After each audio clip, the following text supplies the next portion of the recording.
잠깐 우리 기도하시겠습니다. 사랑의 아버지 하나님 감사합니다. 부족한 중에 하나님의 말씀을 대언합니다. 아버지 하나님 이 말씀을 같이 해주시옵시고 온 성도들이 함께 은혜를 나누는 시간 되게 하여 주시옵소서. 성령 하나님 함께 해주시옵시고 우리 심령들을 만져주시옵소서. 비록 줌으로 저희들이 모이지만 있는 그곳이 예배당이 되게 해주시고 있는 그곳에 성령 하나님의 만져주심이 있게 해주시옵시고 우리 성도들이 있는 그곳에 하나님의 말씀이 선포되므로 하나님의 나라가 이루어질 수 있도록 역사하여 주시옵소서. 감사하며 예수님 이름으로 기도 올리옵나이다. 아멘. 우리 하나님 말씀 보시겠습니다. 에베소서 1장 보시겠습니다. 에베소서 1장 3절부터 6절까지만 보시겠습니다. 에베소서 1장 3절에서 6절까지입니다. 우리 다 뮤팅이 돼 있지만은 그 있는 곳에서 성경을 읽을 때 소리내서 제가 읽지만은 소리내서 같이 한 음성으로 읽었으면 좋겠습니다. 찬송하리로다. 하나님 곧 우리 주 예수 그리스도의 아버지께서 그리스도 안에서 하늘에 속한 모든 신령한 복을 우리에게 주시되 곧 창세전에 그리스도 안에서 우리를 택하사 우리로 사랑 안에서 그 앞에 거룩하고 흠이 없게 하시려고 그 기쁘신 뜻대로 우리를 예정하사 예수 그리스도로 말미암아 자기의 아들들이 되게 하셨으니 이는 그가 사랑하시는 자 안에서 우리에게 거저 주시는 바 그의 은혜의 영광을 찬송하게 하려는 것이라. 아멘. 오늘 우리가 이 예배에 대해서 함께 우리가 생각하고 은혜를 나누기를 원합니다. 우리가 신앙생활 하는데 중요한 것들이 있죠. 신앙생활 하는 데 있어서 우리들이 중요한 것들이 있습니다. 우리가 기도 생활하는 거 얼마나 중요합니까? 우리가 기도하는 것 중요한 일이죠. 이 땅에서 내 문제를 가지고 하나님 앞에 기도하는 것입니다. 뿐만 아니라 내가 하나님을 바로 섬기기 위해서 하나님의 도우심을 구하는 거죠. 우리가 하나님으로부터 도망가기 위해서 기도하는 것이 아니라 하나님을 붙들기 위해서 좀 더 신앙생활 잘하기 위해서 좀 더 하나님 앞에 나가기 위해서 우리는 기도하는 것입니다. 뿐만 아니라 우리는요, 이 기도를 통해서 하나님과 교제의 시간을 갖는 그런 모습들을 보게 되죠. 또 우리가 신앙생활하는데 중요한 것이 어떤 거냐면 말씀 공부다라는 것입니다. 성경 공부. 말씀으로 말미암아서 구원받은 자의 삶을 어떻게 살 것인가라는 것을 배우는 거죠. 날마다의 삶에서 하나님의 뜻이 무엇인가라는 것을 우리가 말씀을 통해서 배운다라는 것입니다.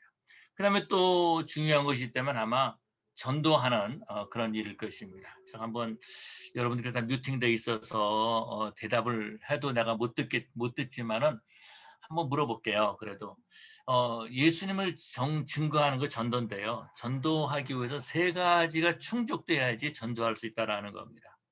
이 세 가지를 잃어버리면 세 가지 중에서 하나라도 빠지면 전도할 수 없는 거예요. 그 중에 하나가 어떤 것이냐면은 내가 살아있을 때만 전도한다라는 것입니다.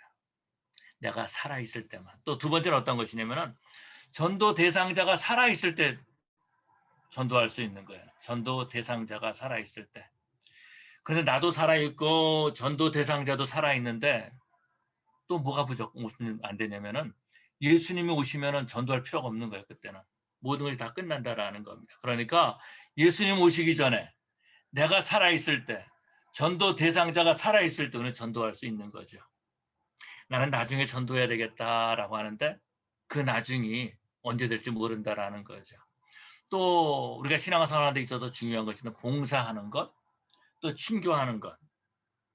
그런데 예배하는 것이 굉장히 중요하다라는 것입니다. 예배 생활하는 것. 예배하는 거는요, 우리가 조금 전에 말씀드린 전도하는 것, 기도하는 것, 또 말씀을 배우는 것, 뭐 봉사하는 것, 또 성도들과 친교하는 것, 이 모든 것들은요, 다 예수님 오시기 전에 해야 될 일이다라는 겁니다. 우리가 이 땅에서 해야 될 일이에요. 그런데 예배는요, 이 땅에서도 하지만은 하나님 앞에 가서도 계속 해야 될 게 뭐냐면은 예배다라는 것입니다. 그래서 우리 예배가 중요하다라는 거죠. 예배는 어떤 것이냐면은 하나님을 높이는 것이 예배입니다. 그래서 praise, 하나님을 높이는 것, 그것이 바로 예배다라는 것입니다. 그런데요, 이 예배는 구원 얻은 성도들이 가진 특권이다라는 겁니다. 아무나 예배할 수 있는 것이 아니다라는 거예요. 하나님의 자녀들만 예배한다라는 것입니다. 하나님의 자녀가 아닌 사람에게 예배하라 그래 보십시오. 예배하지 못한다라는 겁니다. 그 마음은 다른 데가 있다라는 겁니다. 하나님을 정말 예배하지 못하는 안타까운 모습을 보게 되죠. 그런데 하나님께서는요, 우리를 구원하시고 저와 여러분들을요, 예배자로 세우셨다라는 겁니다. 우리를 하나님께서 예배자로 세우셨다라는 거예요. 왜요? 우리를 통해서 하나님 영광 받기를 원하신다라는 겁니다. 다른 사람들을 통해서 영광 받는 것이 아니라 저와 여러분들을 통해서 예수 그리스도의 보혈로 구원 얻은 성도들을 통해서 영광 받기를 원하신다라는 겁니다. 그것이 어떤 것이냐면은 하나님이 하나님이다라고 선포하는 겁니다. 하나님이 나를 구원했습니다라고 선포하는 겁니다. 그것이 바로 예배다라는 것입니다. 며칠 전에 한 친구로부터 이런 그 이야기를 들었습니다. 자기 교회 성도에 관한 이야기인데요. 이분이 40대에 혼자 되신 분이세요. 아마 미국 살다 보니까 아마 이혼했는지 아니면 사별했는지 기억은 잘 못하겠는데 40대에 혼자가 되셨는데 이제 나이가 근 60 가까이 된다라는 겁니다.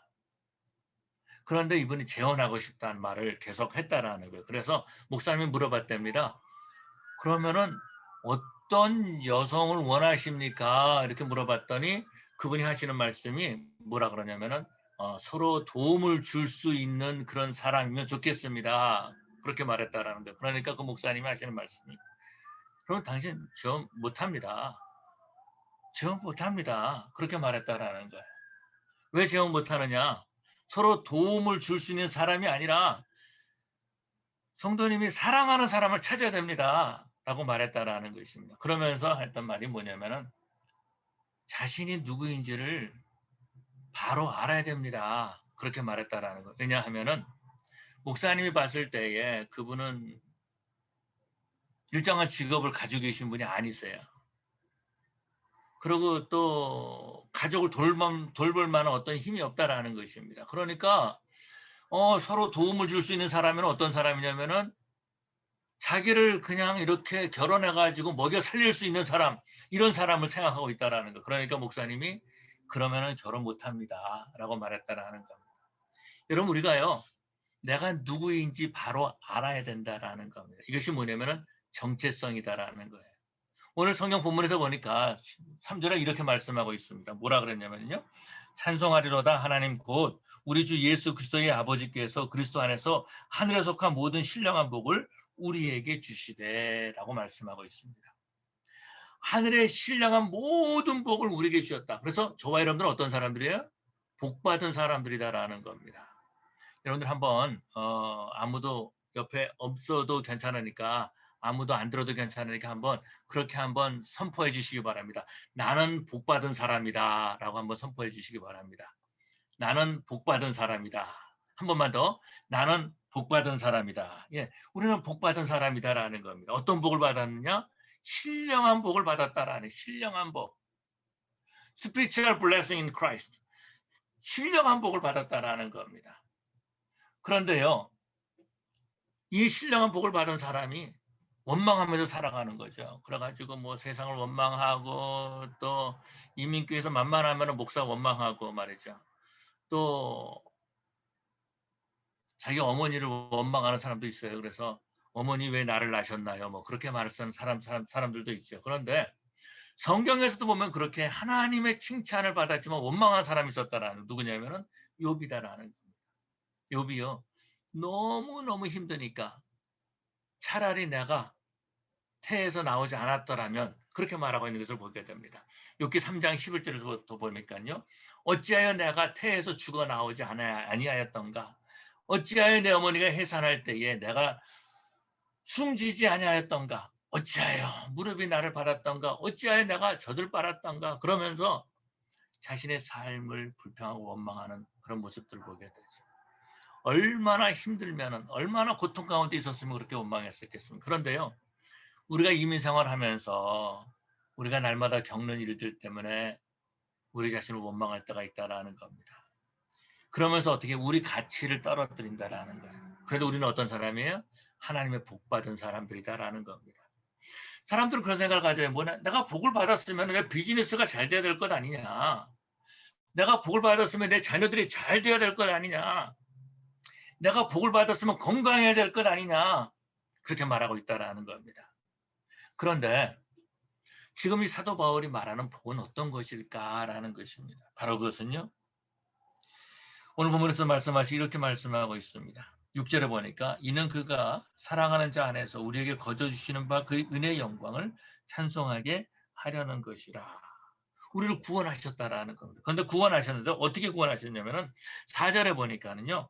창세 전에 그리스도 안에서 우리를 택하사 우리로 사랑 안에서 그 앞에 거룩하고 흠이 없게 하시려고 5절에 보면은 그 기쁘신 뜻대로 우리를 예정하사 예수 그리스도로 말미암아 자기 아들들이 되게 하셨으니 라고 말씀하고 있습니다. 우리를 택했다라는 거예요. 우리를 예정했다라는 겁니다. 그런데 많은 사람들이요. 저도 이 문제 가지고 고생을 많이 했는데 도대체 예정이 뭘까? 또 창세전에 선택하셨다는 것이 어떤 것일까? 그런 생각을 이렇게 많이 갖게 됐습니다. 그러면서 저 나름대로 이렇게 생각을 했습니다. 지금 사도 바울이요. 에베소 교회 편지를 쓰잖아요. 편지를 쓰면서 지금 3절부터 10절까지 뭐 하나님을 찬송, 성부, 성자, 성령 하나님을 찬송하고 있는 거예요. 그러면서 자신에게 하나님께서 자기에게 주신 영적인 복을 생각하는 겁니다. 내가 예수 믿고 구원받았구나. 나 같은 죄인 살리신. 그러면서 자신이 구원받은 것에 대해서 생각하고 있다라는 겁니다. 저는요. 돌이켜보면서 제 삶을 돌이켜보면서 제 인생에서 가장 큰 기적이 어떤 것이냐. 내가 경험한 가장 큰 기적이 어떤 것이냐. 그것은요. 병 고침 받은 것도 아니고 죽었다 살아난 것도 아니에요. 그것은 어떤 것이냐면은 내가 예수 믿게 되었다라는 겁니다. 예수님이 나를 찾아와 주시고 저를 만나 주셨다라는 거예요. 그래서 예수님을 체험하게 됐다라는 겁니다. 이거는요. 어떤 다른 것으로 설명이 안 된다라는 거예요. 그런 것처럼 사도 바울도요. 구원을 생각하면서 내가 그리스도로 말미암아 하나님의 아들이 됐다라는 것에 대해서 이거는 뭐 어떤 걸로도 생각이 안 된, 이해가 안 된다라는 것입니다. 구원받을 자격이 하나도 없는 나를 하나님이 불러주셨다라는 거예요. 내가 구원 얻기 위해서 뭘 한 것도 아무것도 없다라는 것입니다. 로마서에 보니까 우리의 모습을 이렇게 말해주고 있습니다. 목구멍은 열린 무덤이요 혀로는 속임을 일삼고 입술에는 독사의 독이 있고 그렇게 말합니다. 사실 그렇지 않습니까? 목구멍은 열린 무덤이다라는 겁니다. 우리 말을 할 때마다 죽음의 말을 할 때가 참 많아요. 혀로는 속임을 일삼고 다른 사람들 피팅하는, 다른 사람들 괴롭히는 그런 말을 할 때가 얼마나 많이 있습니까? 그런데 하나님이 우리를 구원해 주셨다라는 겁니다.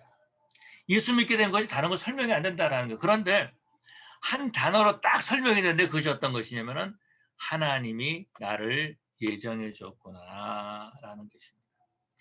하나님이 나를 창세전에 선택해 주었구나라는 겁니다.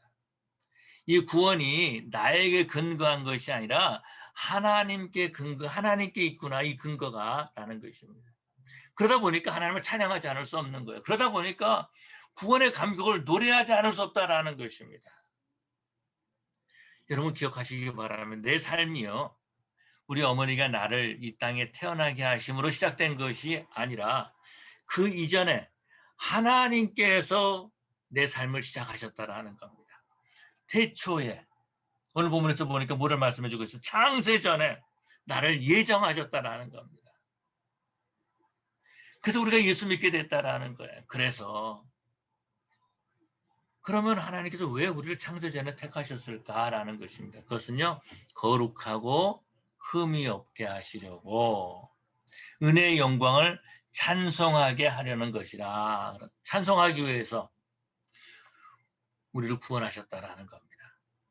하나님께 예배하기 위해서 우리를 구원하셨다라는 겁니다. 그렇기 때문에 예수 믿는 자는 어떤 사람들이야? 우리는 하나님 앞에 예배하는 예배자들이다라는 겁니다. 예배자가 된 것이 얼마나 놀라운 축복인지 모릅니다. 예수 믿는 자들이 신앙생활하는 것이 어떤 것입니까? 예배하는 겁니다. 예수 믿는 자들이 신앙생활하는 것은 예배하는 것이다라는 겁니다. 예배당 안에서 예배하고 예배당 밖에서 예배하고, 다시 말해서 예배당 안에서 예배하고 날마다의 삶에서 하나님을 예배하는 삶을 산다라는 것입니다. 오늘 본문에서 보니까 6절에 보니까 찬송하리로다 그렇게 말합니다. 6절에 보니까요. 이는 그가 사랑하는 자 안에서 우리에게 거저 주시는 바 그 은혜의 영광을 찬송하게 하려는 것이다. 하나님을 예배하기 위해서 우리를 구원해 주셨다라는 겁니다. 우리에게 거저 주시는 바 그 은혜의 영광을. 거저 주시는 바 은혜가 어떤 겁니까? 우리를 구원해 주신 거죠. 우리를 구원해 주신 하나님을 찬송하기 위해서 우리를 예배자로 부르셨다라는 겁니다. 그러니까 예배는 누가 할 수 있는 거예요? 구원 얻은 사람이 할 수 있는 거예요. 구원 얻은 사람이 자신이 만난 예수님, 자신이 만난 하나님, 나를 구원해 주시면 너무나 감사하고 감격해서 하나님 앞에 예배하는 것이다라는 겁니다. 그래서 사도 바울은 로마서 12장 1절에 여러분이 잘 아시겠지만은, 그러므로 형제들아 내가 하나님의 모든 자비하심으로 너희를 구원하노니 너희 몸을 하나님이 기뻐하시는 거룩한 산 제물로 드리라. 이는 너희들을 영적 예배니라. 예배당 안에서 우리가 모여서 예배를 드리는 겁니다. 그런데 예배당 밖에서 날마다의 삶이 예배하는 삶이 되어야 된다라는 겁니다. 예배한다는 건 어떤 것입니까? 하나님을 높이는 거예요. 하나님을 높이는 거. 그냥 오늘 찬송가 한 장 불렀다 그것이 예배가 아니다라는 겁니다. 하나님을 높이는 것이 예배예요. 내가 직장에서 일할 때 하나님을 높이는 것. 음악을 연주하시는 분들을 보면은요, 악기를 보죠. 교회 안에도 피아노가 있는 것을 보게 돼요. 올디언도 있고, 바이올린도 있고, 비올라도 있고, 많은 악기들이 있습니다. 근데 악기들을 보면은요, 바른 소리를 내야 된다라는 거예요. 우리는 하나님을 높이는 악기들이다라는 것입니다. 건반을 띵하고 누르면 띵하고 소리가 나죠. 그런 것처럼 누군가가 나를 딱 누르면은 Praise the Lord 이렇게 나와야 된다라는 거. 하나님을 높여야 된다라는 거. 하나님을 찬양하는 모습이 우리 삶에 있어야 된다라는 것입니다. 예배자의 삶을 살아가는 겁니다. 예배자의 삶을. 그래서 나를 구원하신 하나님을 높이는 겁니다. 나를 구원하신 하나님을 높이고 내 가정에 역사하신 하나님을 높이고 찬양하고 우리 교회 역사하신 하나님을 높이고 찬양하는 것입니다. 그럼 우리가 하나님의 영광을 어떻게 나타낼 수 있을까? 어떻게 예배할 수 있을까? 그래서 교회 역사를 보면은요, 교회 역사를 보면은 어떻게 하면 예배를 잘 드릴 수 있을까? 그래서 예배 순서를 만들었습니다. 예배 순서를 만들어가지고 이렇게 하면 예배하는 게 좋겠다. 저렇게 하는 게 예배하는 게 좋겠다. 그래서 이 순서를 잘 만들었습니다. 의식을 만들었다라는 겁니다. 그런데요, 이 세상의 모든 의식들은 시간이 지나가면서 그것이 형식화가 되는 그런 모습들을 보게 됩니다. 이스라엘의 역사를 보면은요, 계속해서 바알과 아세라를 섬기죠. 그런데 그런 가운데 그 사람들이 예배를 안 드린 것이 아니에요. 제사를 드렸다라는 겁니다. 그런 사람들 제사를 드려서 우상을 섬기면서 하나님 앞에 제사를 드리면서 우상을 섬겼다라는 것입니다. 다시 말해서 마음이 떠난 거예요. 마음이 떠난 거예요. 하나님 앞에 제사를 드렸지만 그 마음은 다른 데 가 있었다라는 것입니다. 형식적인 제사가 되는 거죠. 외식적인 제사가 되고 말았다라는 것입니다. 그러다 보니까 말라기서 보니까 어떻게 돼요? 하나님 앞에 제물을 드리는데 병든 것, 저는 것, 뭐 상한 것 이런 것들을 드립니다. 왜 그래요? 어차피 하나님 앞에 제사 드리는 거 불러다 태우는 건데 병든 거 드려서 태워도 되지 않느냐. 어차피 태울 건데 좀 자리가 좋은 걸로 좀 태우면 되지 않느냐. 좀 건강한 거는 값이 나가니까 어차피 죽일 거 그렇게 하니까 하나님 앞에 병든 것, 저는 것 그런 걸 하나님께 드렸다라는 겁니다. 다시 말해서 형식만 있었던 거예요. 형식만 그렇게 하나님 앞에 예배드렸다라는 것입니다. 그런데요, 우리 하나님은 어떤 분이세요? 형식만 보시는 분이 아니라 우리 중심을 보시는 하나님이시다라는 겁니다. 한 번은 사무엘이 이제 그 이스라엘의 왕에게 기름을 부으려고 하나님의 보내심을 받아서 이새의 집에 갑니다. 그래서 이새의 아들들을 쭉 보는 거죠. 그때 하나님께서 뭐라고 말씀하시냐면은 내가 보는 것은 사람과 같지 아니하니 사람은 외모로 보거냐 나 여호와는 중심을 보시느니라 라고 말씀하고 있습니다. 우리 하나님은 사람의 중심을 보신다라는. 그런데 사람들은요, 자꾸 내 외모를 자꾸 보여주려고 한다라는 겁니다. 마음 중심에서 나오는 의식, 이것이 중요한 겁니다. 마음 중심에서 나오는 예배, 이것이 중요하다라는 겁니다. 그런데 이번 코로나로 말미암아서, 이번 팬데믹 19 이것으로 말미암아서 예배가 무너지고 있는 그런 모습들을 보게 되죠. 그래서 최근에 어떤 김성국 목사님이 이런 책을 썼습니다. 그 많던 예배자들은 어디 갔는가? 그 많던 예배자들은 어디 갔는가? 예배자가 다 보이지 않는다라는 겁니다. 전에 팬데믹 전에 나와서 예배드리던 성도들이, 온라인으로 예배드리던 성도들이 막상 교회 와서 예배를 드리지 않는다라는 거. 왜 그럴까? 그 마음 중심에 예배하고 싶은 마음이 사라지고 말았다라는 겁니다. 며칠 전에 지난 금요일 날인데 보스턴에 있는 어떤 아는 후배 목사님한테 연락이 왔습니다. 그래서 이런저런 얘기를 쭉 하시면서 이슈는 뭐냐면은 이제 예배당에 들어와서 예배 드리십시오라고 교인들한테 광고를 다 했는데 막상 예배를 드리러 교회 갔는데 생각보다 성도들이 안 나온 겁니다. 고민하다가 이제 다음 주 예배를 준비해야 되는데, 그러면서 금요일 날 저녁에 저한테 전화가 왔더라고요. 그러면서 하시는 말씀이, 이제는 온라인 예배를 이제는 그만해야 될 것 같습니다. 그렇게 말하는 겁니다. 목회적인 결단을 해야 되겠다라는 겁니다. 이거는 하나님 앞에 바르게 예배하는 것이 아니다라는 겁니다. 우리가 어려운 가운데 있을 때에, 힘들 때에 비상대책으로 온라인 예배를 드렸는데, 이제는 예배당에서 예배 드릴 수 있는데 계속해서 그렇게 한다면은 여기는 문제가 있다라는 겁니다. 물론 교회마다 다 다르겠죠.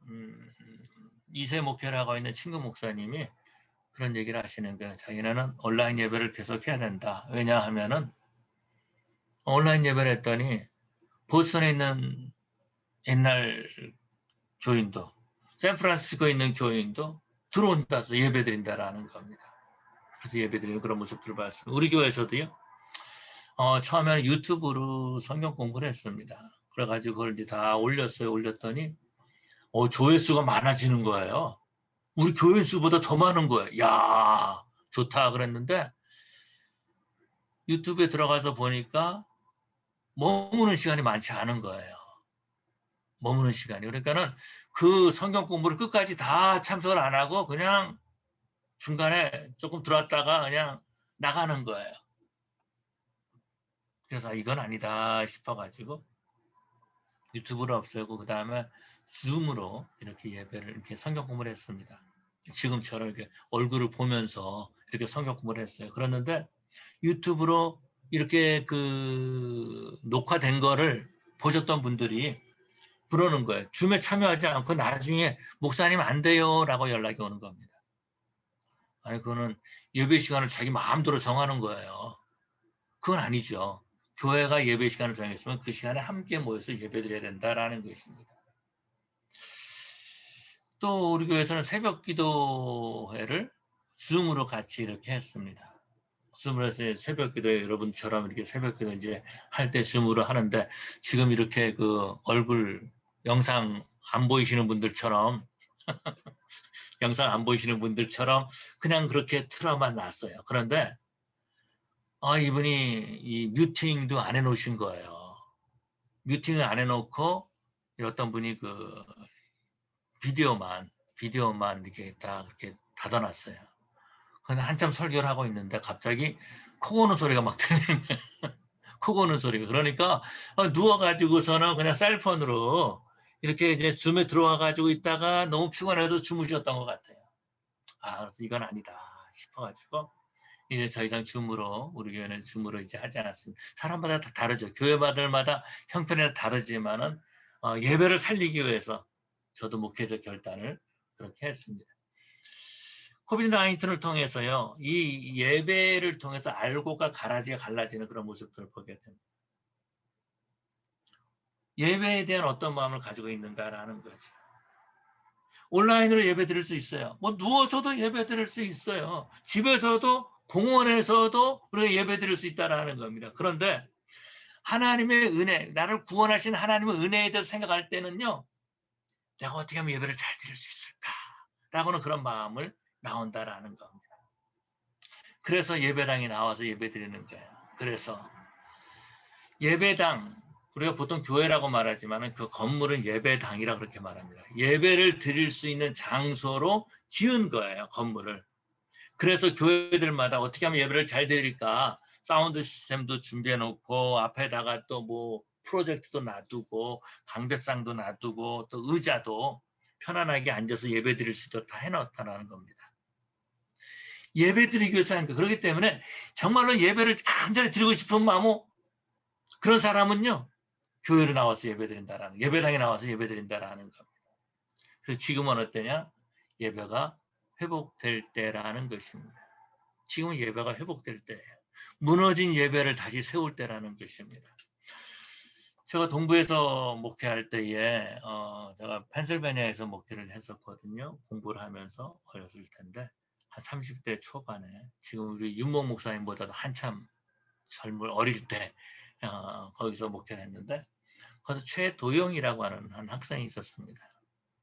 최도영이라는 학생이 있었는데요. 이 학생은 중학교 때에 아버지를 따라서 사우디아라비아로 갔습니다. 사우디아라비아에서 그 아버지가 일을 한 거예요. 그래서 거기서 아빠랑 같이 살고 거기서 이제 그 학교도 다니고 그러면서 신앙생활을 했는데 그 도영이라는 학생이 뭐라 그러냐면은 목사님 저희는요 사우디아라비아에서 정말 힘들게 예배드렸습니다. 그러는 겁니다. 어떻게 했는데요? 그랬더니 토요일 날 밤이 되면은요. 토요일 날 밤이 되면은 그 집차 같은 그런 차에다가 뭐 텐트도 싣고 뭐 음식도 싣고 뭐 팍 실어가지고 떠난다는 거야. 토요일 날 밤에. 뭐 11시, 12시 뭐 그렇게 해서 떠난다는 거. 그냥 5시간 정도 가면은 그 사막 한가운데에 이렇게 사람들이 모인다라는 거예요. 그러면은 거기 한국 사람들이 모이는 거예요. 사우디아라비아에서 예배를 드릴 수 없으니까 사막에 가가지고 그 사람들이 모여서 거기서 예배를 새벽에 그 도착할 때 되면 해가 쫙 뜬다라는 겁니다. 그러면 내려가지고 이제 텐트를 치고 뭐 밥도 막 그렇게 하겠죠. 그렇게 해서 예배를 드리고 찬송도 마음껏 부르고 기도도 하고 그러고서는 저녁이 돼가지고 이제 떠난다라는 겁니다. 오후에 떠나면은요 집에 들어오면 밤 11시, 10시, 뭐 12시 이렇게 된다라는 거예요. 매주일 그렇게 예배를 드렸다라는 것입니다. 예배를 드리기 위해서 그렇게 노력을 한 거예요. 물론 예배당 안에서 예배를 못 드렸죠. 예배 교회가 없으니까. 그런데 사막에 가서 그렇게 예배를 드렸다는 그런 얘기를 들었습니다. 같은 교회 제가 그 교회 있을 때에 저희 교회 차치만 집사님이 계셨습니다. 사이먼 차라는데 이분이 저희 동네에서 하워드 잔슨 호텔을 하셨던 분이신데 호텔을 정리를 하고 뉴욕으로 이렇게 이사를 나가셨던 분이세요.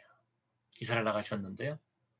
그러니까는 그 살다가 뉴욕으로 가셨으니까 이제 교훈이 떨어지는 거 아닙니까? 그런데 이분이 3시간을 운전을 하고 우리 교회로 오세요. 3시간을 운전하고 겨울에는 눈이 오잖아요. 그러면 이분이요 토요일 날 떠나세요. 그 당시에 60이 좀 넘으셨었는데 그렇게 해서 교회를 오시는 그런 모습들을 봤습니다. 예배드리기 위해서 이렇게 예배당을 찾는다라는 겁니다. 제가 동부에 있을 때에 거의 같은 시기인데요. 공부할 때니까 LA에 이렇게 방문할 때가 있었습니다. 저희 부모님이 LA 계셔가지고 LA 방문을 했는데 그때 이제 LA에 있는 어떤 큰 교회를 이렇게 갔어요. 제가 아는 목사님 교회를 가서 예배를 드렸습니다. 때마침 그때가 어느 때냐면은 유아 세례를 하고 그 다음에 성찬식을 하는 그런 그 날이었습니다. 그런데요, 목사님이 유아 세례 한다고서는 부모님 이름, 아기 이름 부르는데 안 나오는 거예요. 예배 참석을 안 한 거예요. 그날 유아 세례 받는 사람들이 그 부모님들이. 그러니까는 좀 예배 분위기가 좀 썰렁하게 이상하게 좀 됐어요. 그랬는데 목사님이 이제 설교 끝나고 성찬식을 하기 전에 아이가 도착해서 유아세를 한다. 그러면서 세례를 베풀었습니다. 근데 그 얘기를 들어보니까 이런 얘기입니다. 아이가 유아세를 받는다 그러니까 집에서 일찍 떠난 거예요. 집에서 일찍 떠났는데 보다가 교통사고를 당한 겁니다. 교통사고를 당했으니까 어떻게 합니까? 그냥 그거를 빨리 막 처리를 한 거예요. 그리고 뭐 누구한테 전화를 걸었는지 어떤 다른 분이 가서 이분을 모시고 온 거예요. 차는 그냥 토행에 가버리고. 그러면서 조마조마 그냥 내 아이가 세례 못 받으면 어떻게 하나 조마조마 하고 있었다라는 겁니다. 그래서 예배 끝나기 전에, 설교 끝나기 전에 도착한 거예요. 그런데요, 그 아이가 세례 받는데 그 부모가 눈물을 펑펑 흘리고 우는 거예요. 펑펑 흘리고 우는 거예요. 자기 아이 세례 받는 그날. 하나님 앞에 예배 드리고 싶었던 거죠. 그날만큼은, 다른 때는 몰라도 그날만큼은 늦을까 봐서 일찍 왔는데 그렇게 오는 길에 교통사고가 났었다라는 것입니다. 예배에 대해서 사람들이 오늘 보면 잘못 생각하시는 분들이 있습니다. 참 이민교회에서 그런 모습들을 많이 보는데요. 내가 예배를 드려준다라고 생각한다라는 겁니다. 내가 예배당에 앉아준다 그렇게 생각한다라는 겁니다. 그러다 보니까는 우리 소망교회도 그런 일이 있는지 모르겠지만은 기분 나쁘면 나 교회 안 나가 이런다고요. 나 예배 안 드려 그런다고요. 중직자들도 어떨 때는요. 기분 나쁘면 교회를 안 나와요. 누구랑 싸우면 안 나와요. 교회 안 나가. 예배 안 드려. 그런다는 거죠. 여러분 이것은요. 자기가 누구인지 모르는 거예요. 하나님께서 나를 어떻게 부르셨는지 모른다라는 겁니다. 예배를 모르는 성도는요. 예배를 모르는 사람은 성도가 아니다라는 겁니다. 예배를 모르는 사람은요. 성도가 아니에요. 우리가 하나님 앞에 예배 드릴 수 있다는 게 얼마나 놀라운 축복입니까? 하나님이 나를 예배하기 위해서 부르셨다는 거죠. 나를 예배하기 위해서 구원하셨다라는 것입니다. 그래서요. 이사야서 29장 30장에 또 보면은 28장 29장에서 보면 알겠지만은 하나님 앞에 예배를 드리는 것을 통해서 진짜와 가짜가 나눠지는 그런 모습들을 보게 됩니다. 어려움이 있으면은요. 하나님으로부터 멀리 떠나는 사람들이 있는가 하면은 어려움이 있으면은 하나님 앞에 더욱더 가까이 나가는 사람이 있다라는 겁니다. 그래서 보면은요, 진짜와 가짜를 예배를 통해서 구별하는 걸 알 수 있습니다. 한국서도 마찬가지죠. 사람들이 여자분들이 명품 가방을 많이 들고 다닌다 그래요. 그런데 정말로 가짜인데 진짜로 잘 만들어가지고 이게 진짜고 가짜고 구별이 안 된다라는 것입니다. 그런데 진짜와 가짜를 누가 아느냐? 누가 알아요? 전문가도 몰라요. 누가 아냐면은 그 가방 주인이 안다라는 겁니다. 비가 오면은 가짜는 머리에다 쓰고 진짜는 가슴에다 집어넣는데요. 주인이니까 아는 거예요. 그래서 진짜하고 가짜를 알 수 있다라는 겁니다. 여러분 진짜 성도는요. 어려움이 있으면 하나님 앞에 나가서 예배에 힘쓰고 그 아이가 조금 전에 말씀드렸듯이 사고 났을 때 어떻게 하면 예배에 참석할 수 있을까? 예배 늦을까 봐서 그냥 자기 토행에 가려면 다 놔둬버리고 다 어디로 가는지도 모르는 다 놔둬버리고 그냥 예배에 참석하려고 그랬던 거지. 가짜는요. 예배를 포기합니다. 예배를 포기해요. 시험들이 있으면 시험 드는 일이 있으면 예배를 안 드립니다. 교회를 안 나오는 거지. 그런데 시험 드는 일이 있을수록 더욱더 하나님 앞에 나와서 기도하는 사람들이 있다라는 거지. 그러면은 우리 하나님이 왜 예배하게 하시는가라는 것입니다. 우리 하나님이 왜 예배하게, 왜 하나님이 나를 예배하게 하시는가? 그것은요, 예배를 통해서 하나님이 나를 만나주시는 겁니다. 예배를 통해서, 야, 관중아, 그동안 수고했다. 나랑 이야기하자. 나를 만나주시는 겁니다. 그리고 하나님과 교제하는 거예요. 여러분, 하나님과 교제할 때에 하나님이 주시는 생명을 얻게 된다는 겁니다. 성도가 예배드리지 못하면은요, 얼마나 영적인 목마름이 있는지 몰라요. 이 팬데믹 기간에 이웃에 있는 어느 장로님한테서 연락이 왔어요. 목사님 교회에서 드라이브인 예배 드린다면서요. 예, 우리 차 안에서 예배 드립니다. 드라이브인 예배 드립니다. 그랬더니 목사님 교회 가서 예배 드려도 되겠습니까? 그러는 거예요. 왜요? 그랬더니 장로님이 나이가 있다 그래서 교회 나오지 말라 그랬대. 나이가 있어가지고 교회 나오지 말라 그랬대. 그러고선 온라인 예배를 드린다는데 너무 답답하다는 거야. 영적으로 너무 답답하다는 거야. 그래서 전화가 온 거예요. 목사님 교회 와서 예배 드려도 되겠습니다. 예, 오십시오. 우리는 팬데믹 기간에는 우리는 절대로 또 오십시오라는 말도 안 하고 등록도 안 받습니다. 편안하게 오셔서 예배 드리고 가십시오. 그래서 이부 장로님이 예배 드리고 가고 간다면 목사님 이제는 살 것 같습니다. 그러는 거예요. 여러분 예배를 통해서 하나님 우리를 만나기를 원하십니다. 또 예배를 통해서 하나님 우리를 회복시켜 주신다라는 거죠. 일주일 동안 우리가 살 때 얼마나 힘들게 살고 있습니까? 우리가 하나님 백성으로 살지 못할 때가 참으로 많이 있다라는 것입니다. 세상 것을 보고요, 막 가치관이 흔들리는 거예요. 물질 만능주의 세상 아닙니까? 심지어는요, 어떤 사람들은 돈만 있으면 된다, 아니다, 무슨 말이냐, 권력만 있으면 된다, 뭐 이런 사람도 있고요. 또 어떤 사람들은 교회 와서 또 정치한다, 뭐 한국 뭐 어디 정치 뭐 꼭 이 지구상에 한국만 있는 것처럼, 대한민국만 있는 것처럼 그렇게 말하는 사람들도 있어요. 그래서 제가 우리 교회 성도들한테 그랬습니다. 한국에 투표권이 없는 사람은 한국 정치에 대해서 말하지 마십시오. 그랬어요. 투표권도 없으면서 무슨 누가 어떻고 누가 그런 얘기하지 말라는 거죠. 그런데 그 정치 얘기하는데 다 교인들이 알고 있는 얘기예요. 신문에서 본 얘기, 라디오에서 들은 얘기, 뭐 그런 얘기들이에요. 그런 얘기를 하면 어떻게 되느냐? 예배하러 나온 사람은 예배하는 사람 마음을 빼앗아 간다라는 겁니다. 예배하는 사람의 생명을 얻는 그 길을 가로막게 된다라는 겁니다. 그런데 하나님은요, 우리를 예배를 통해서 회복시켜 주시는 거죠. 말씀을 통해서, 기도를 통해서, 찬양을 통해서 우리를 회복시켜 주기를 원하신다라는 겁니다. 또 세 번째로 예배를 드림으로는요, 하나님의 자녀라는 증거를 하게 된다라는 겁니다. 우리가 주일날 예배 드리는 것은 나는 하나님의 자녀입니다 라고 선언하는 것과 똑같다라는 겁니다. 그런데 내가 주일을 예배 드리지 않으면요, 저 사람은 예수 믿는데 교회 안 나가네? 이런다라는 거죠. 제가 어렸을 때요, 고등학교 때 이제 친구들이랑 같이 1박 2일 이제 놀러 가기로 했습니다. 토요일 날 저녁에 떠나가지고 산에서 이제 텐트 치고 놀고 이제 주일 날 밤에 내려오기로 다 갖고서는 막 이렇게 준비를 하고 있었어요.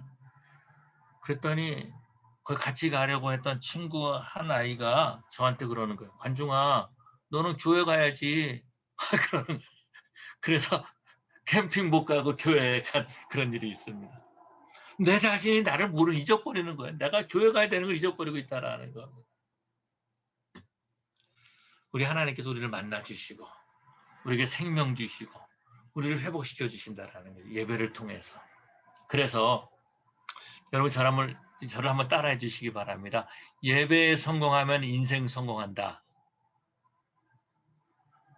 안 들리지만 한 번 더. 예배에 성공하면 인생 성공한다. 예배에 성공하면 인생 성공하는 겁니다. 하나님께서 나를 구원해 주셨잖아요. 내가 사람답게 사는 것이 예배하는 것이다라는 겁니다. 그래서요, 예배를 통해서 내가 어떻게 하면 하나님을 높일까? 그것이 예배다라는 거죠. 그래서 우리는 준비된 예배를 하나님께 드려야 돼요. 준비된 예배. 저는요, 이게 우리 장로님도 여기 계시겠지만은 인생을 좀 우리 윤목 목사님보다 조금 더 살았어요. 더 살아가지고 그러는데 한 가지 그래서 깨달은 게 하나 있습니다. 그것이 어떤 것이냐면은 뭐든지 준비만 잘하면 잘 된다라는 겁니다. 뭐든지 준비만 잘하면 잘 된다라는 거예요. 그래서 요즘 보면은 그 한국의 기획사라는 것들이 있습니다. 뭐 JYP 그런 기획사 같은 게 있어요. 그게 뭐냐? 거기서 연습생들이 노래를 하는 거예요. 뭐 한 번은요, 뭐 아메리칸 그 뭐죠? 그 아메리칸 아이돌 뭐 뭐 그런 게 있어요. 그 탤런트 쇼 하는 데가 있는데 한국 사람들이 나와가지고서 거기서 한국 남자가 4명이 나와서 노래를 불렀는데요. 거기 심사위원이 뭐라 그러냐면은 한국 사람들은 뭐든지 이렇게 잘하냐 이렇게 물어보는 거예요. 그분들한테 한국 사람들은 이렇게 뭐든지 잘하냐 이렇게 물어보는 거예요. 뭐든지 잘하는 게 아니라 뭐든지 다 연습하고 준비해서 소화한다라는 거죠. 열심히 연습한다라는 거. 1975년도를 기억을 하는데요. 어떤 한국의 유명한 오케스트라 연습할 때입니다.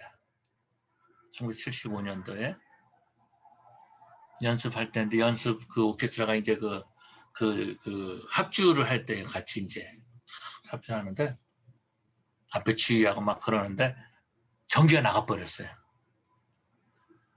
그러니까 우리 윤 목사님 같은 다른 분도 알고 계시겠지만 이런 음악당에 이런 데는 어때요? 방음 시스템 때문에 창문이 하나도 없어요. 깜깜한 거예요. 불이 나가니까. 그런데 놀라운 것은요. 30초 정도 있다가 한 20초, 30초 정도 있다 들어왔는데 굉장히 긴 시간인데요. 그 연습하는 곡은 계속 진행됐다라는 겁니다. 불이 나가도요. 지휘하는 사람은 계속 앞에서 지휘하고 악기를 연주하는 사람들은 계속해서 악기를 연주한 겁니다. 왜냐하면은 그 똑같은 곡을 수백 번 연습을 했기 때문에 그런 수백 번 연습했기 때문에. 그래서 그때에 그 연주하던 사람들이 그렇게 말하는 거예요. 그냥 손이 따라간다는 손이. 연주를 하는데 손이 따라간다는. 바이올린 하는 사람들도 뭐 첼로 하는 사람들도 뭐 아니면 호응을 부는 사람들도 손이 그냥 다 따라간다라는 겁니다. 연습을 많이 하니까. 다시 말해서 준비를 잘하면 뭐든지 다 잘할 수 있다라는 겁니다. 그래서 우리는 예배를 잘 준비해야 돼요. 어떻게 준비해야 돼요? 기도로 준비해야 된다라는 겁니다. 설교자를 위해서 기도해야 됩니다. 제가 우리 교회 자랑을 하나 할게요. 우리 조셉 목사님도 우리 교회 와서 예배를 드렸었지만은 대표 기도하시는 분들의 기도를 한번 쭉 우리 교회 성도들을 보면은 대표 기도하시는 분들이 한 3분을 기도하잖아요. 그럼 3분의 1은 목회자를 위해서 기도합니다. 목사 위해서 건강 위해서 기도하고 사모님 위해서 기도하고 목사 자녀들 위해서 기도하고 목사가 다른 데 신경 쓰지 말라고 목사 성령 충만하게 해달라고 기도하고 그 목사를 위해서 기도하는 거예요. 그래서 기도로 예배를 잘 드리기 위해서는 목회자를 위해서 기도를 많이 해야 됩니다. 그래서 대표 기도하는 사람들을 보면 알 수 있어요. 저분이 목사님을 좋아하는구나. 아, 저분이 목사님 별로 안 좋아하는구나. 이 사람은 오늘 은혜 받을 사람이구나. 아, 이 사람은 오늘 은혜 받지 못할 사람이구나. 기도하는 걸 보면 알 수 있어요. 그냥 마지못해서 아이고 우리 담임 목사님 오늘 말씀 잘 전하게 해주십시오. 이렇게 한마디 하는 사람이 있는가 하면은 목사님 건강 위해서 사모님 위해서 또 애들 위해서 그냥 막 대표 시간에 기도해 주는 거예요. 그런 분들이 왜 은혜를 못 받겠습니까? 또 예배를 위해서 기도하는 예배 자체를 위해서 하늘 문이 열리는 예배가 되게 해달라고 예배를 잘 드리기 위해서 예배는 드릴 때 내가 재물이잖아요. 내가 재물이잖아요. 내가 재물이 되기 위해서 하나님 주신 말씀을 받기 위해서 성령의 만져주심을 읽기 위해서 준비해야 된다라는 겁니다. 또 기도로 준비해야 되고 육체적으로 준비해야 됩니다. 육체적으로 준비하는 건 어떠냐면 몸을 피곤하게 하지 말아야 돼요. 몸을 피곤하게 하지 말아야 된다라는 겁니다. 그 전날 일찍 주무셔야 된다라는 겁니다. 예배 드릴 수 있는 최상의 컨디션을 만들려고 노력해야 된다라는 것입니다. 또 예배 준비는요, 예배 시간 전에 미리 예배를 드릴 수 있어야 돼요. 야, 정말 목회를 하는데요. 항상 5분, 10분 늦으신 분이 계세요. 10년이 넘어도 꼭 5분, 10분 늦으세요. 10년이 넘어도 못 고치시더라고요. 그런데 고쳤어요. 어떻게 고쳤냐면은 하나님께서 지혜를 주셔가지고 예배 시간 전에 성경 공부를 하자. 예배 시간에 성경 공부를 전에 하니까 성경 공부를 늦으시는 거야. 예배는 안 늦어요. 그래서 시간적으로 미리 와서 준비해야 되고요. 최소한 30분, 1시간 전에 예배당에 와서 예배를 준비해야 됩니다. 저는 목회하면서 느낀 게 뭐냐면은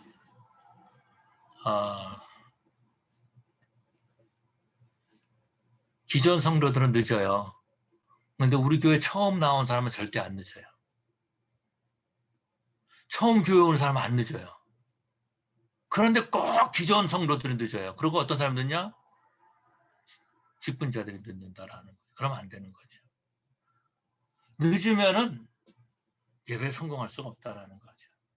그래서 기도하고 주보를 보고 오늘 성경 본문 말씀이 뭔가 찾아보고 준비가 안 되면은요, 구약 성경도 신약에서 찾고 신약 성경도 구약에서 찾고 막 그런다고요. 그러지 말아야 된다라는 겁니다. 또 헌금도 준비해야 되죠. 어떤 분은 헌금 체크를 그냥 교회에서 쓰시는 분이 있어요. 근데 저는 어렸을 때에 여러분도 아마 그러신 분들 많이 계실 겁니다. 주일이 되면은요, 헌금 하나님 앞에 드릴 거를 물에다가 빨았어요.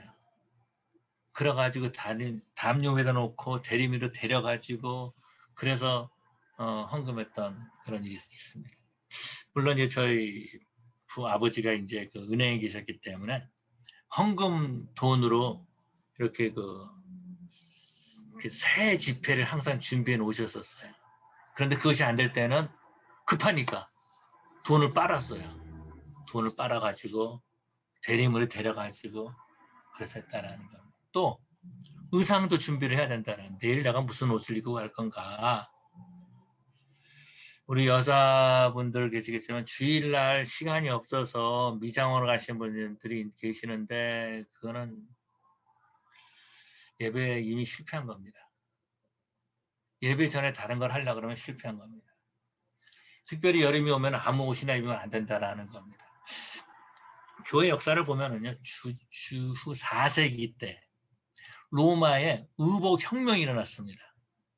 그 옛날에는요, 다 머리에 후드, 요즘 쓰는 후드 있죠? 그런 거 쓰고 뭐 망태인 같은 거 덮어 쓰고 그러고 다녔는데 주후 4세기에 로마에서 혁명이 일어났어요. 의복 혁명. 그래서 사람들이 옷을 제대로 입기 시작했다라는 겁니다. 그런데 그때의 수도사들이 계속해서 옛날 옷을 입은 거. 그래서 여러분 혹시 영화 같은 데 보면은 수도사들이 이렇게 후드 쓰고 있잖아요.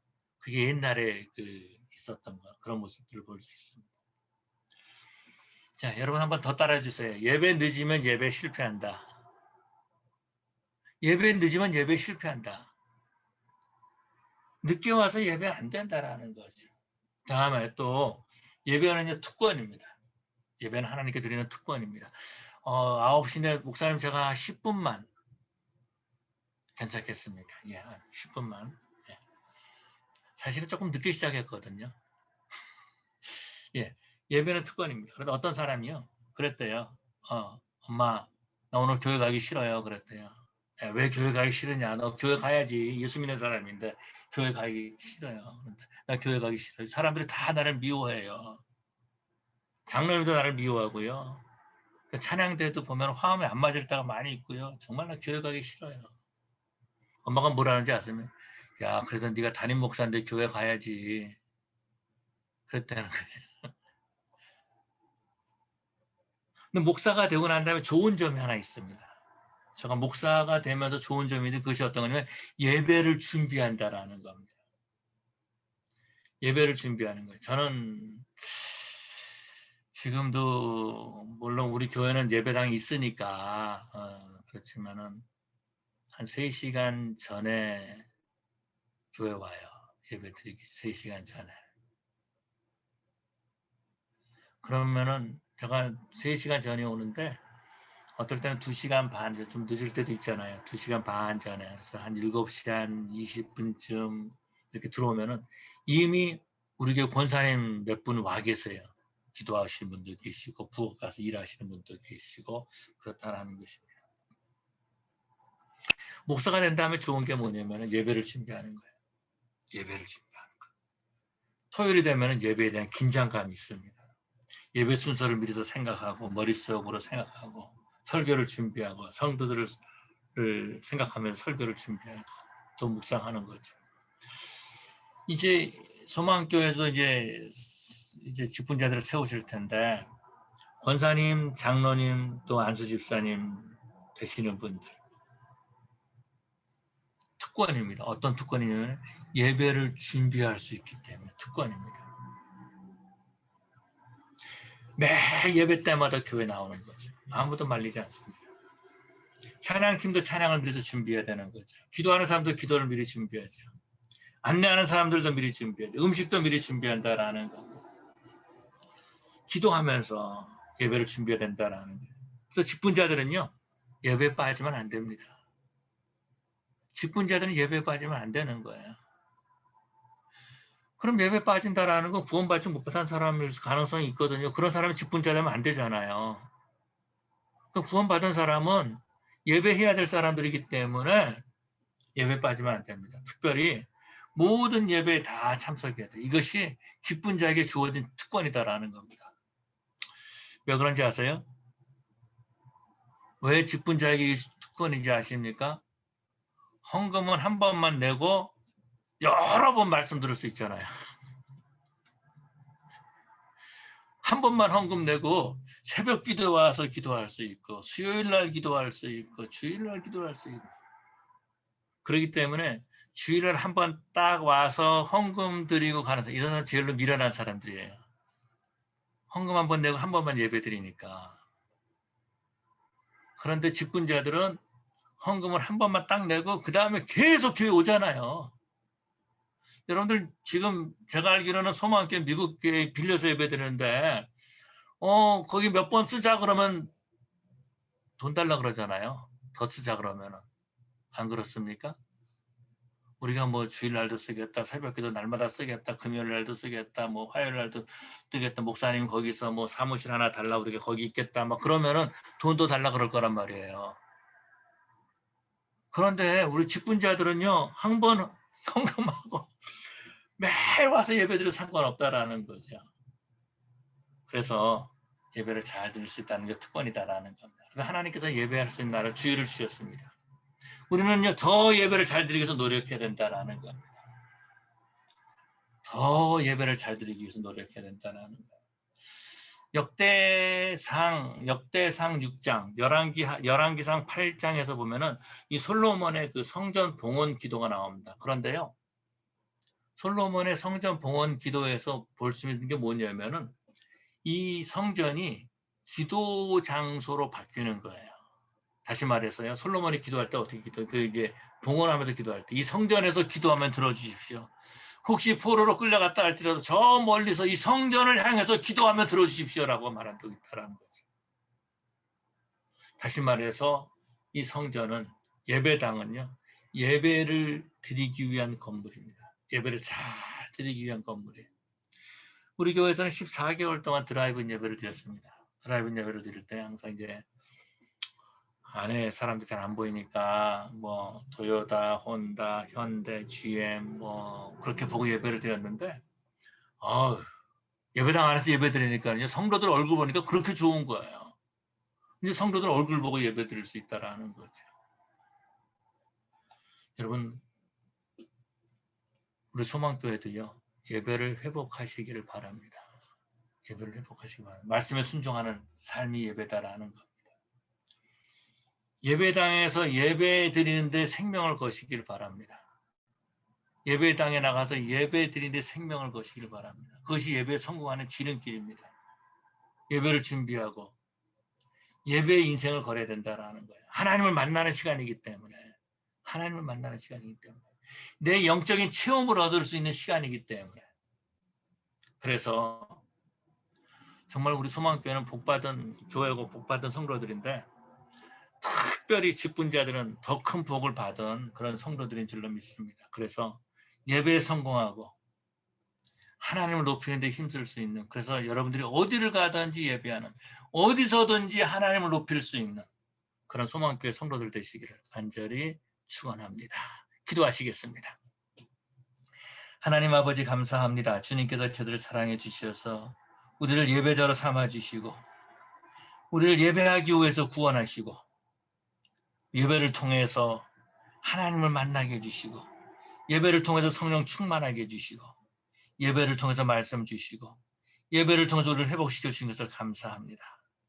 하나님이 주신 이 특권을 버리지 않게 해주시옵시고 신령과 진정으로 예배하는 저희들 되게 하여 주시옵시고 주님이 부르시는 그날까지 이 땅에서 예배할 뿐만 아니라 천국에 가서도 예배하는 그런 우리 성도들 되게 하여 주시옵소서. 예수님 이름으로 기도 올리옵나이다. 아멘.